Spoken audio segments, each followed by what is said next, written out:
Pope Francis may seem like a very amazing man. In less than 12 hours, he was able to gain 1 million Instagram followers. At the same time, he has 8.98 million Twitter followers. Pope Francis, the leader of one of the oldest religious institutions on earth, is constantly trending on Twitter. The 76-year-old Pope broke the internet when his selfies went viral. Aside from the Pope's Instagram and Twitter followers, the Pope has 1.2 billion people following him and the Roman Catholic Church. The Roman Catholic Church has been around for hundreds and thousands of years, but Pope Francis is one of the very first popes in all of the Church's history to ever be this radical.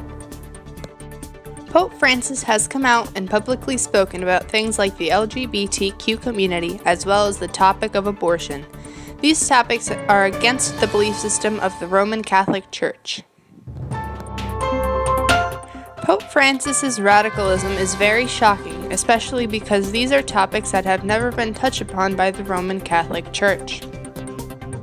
He has also taken a stand against the topic of corruption, specifically in the church. He lives a much more modest lifestyle compared to those before him.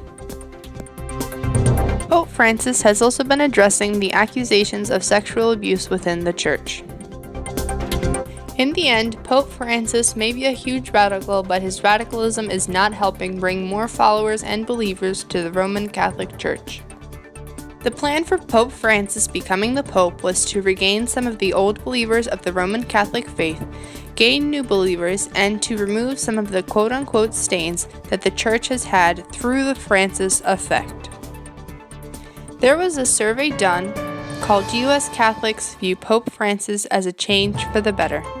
In that survey, it found that 7 in 10 U.S. Catholics see Pope Francis representing a major change in the Roman Catholic Church. Despite the Pope's popularity and the widespread perception that he is a change for the better, it does not show that the quote-unquote Francis effect is actually effective. The Francis effect says that Pope Francis would bring more followers to the Roman Catholic Church. In the same survey as before, it states that there has not been any measurable rise for the percentage of Americans that identify as Catholic. It also shows that there is not a change in the amount of American Catholics that go to Mass on a regular basis. In the same survey, it shows that there is not a large change in the amount of people that are not Catholic and are actually going to Mass since Pope Francis became the Pope. In a different survey published by U.S. News, it does state that Catholics are quote-unquote more excited and feel a stronger connection with their church with Francis as Pope. The Pew Forum collected monthly information about church attendance and religious identification, and then conducted surveys to see the change between Pope Benedict, Pope Francis's predecessor, and Pope Francis. Through the surveys, they found that since 2007, self-reported Mass has remained virtually the same.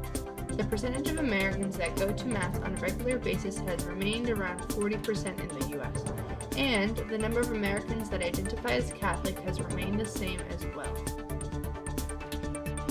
Pope Francis has 1.2 billion followers through the Roman Catholic Church, but these followers did not come from the Francis effect.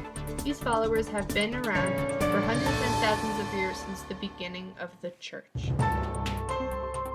Forbes magazine listed Pope Francis as the 4th most powerful person in the world for 2 consecutive years, in 2014 as well as 2015. Just because Forbes magazine listed Pope Francis as the 4th most powerful person for 2 consecutive years, this does not mean that Pope Francis will be effective with his Francis effect. This just goes to show that specifically in the United States, Pope Francis has not made a change in the amount of people that identify as Catholic, or the amount of people that attend church on a regular basis.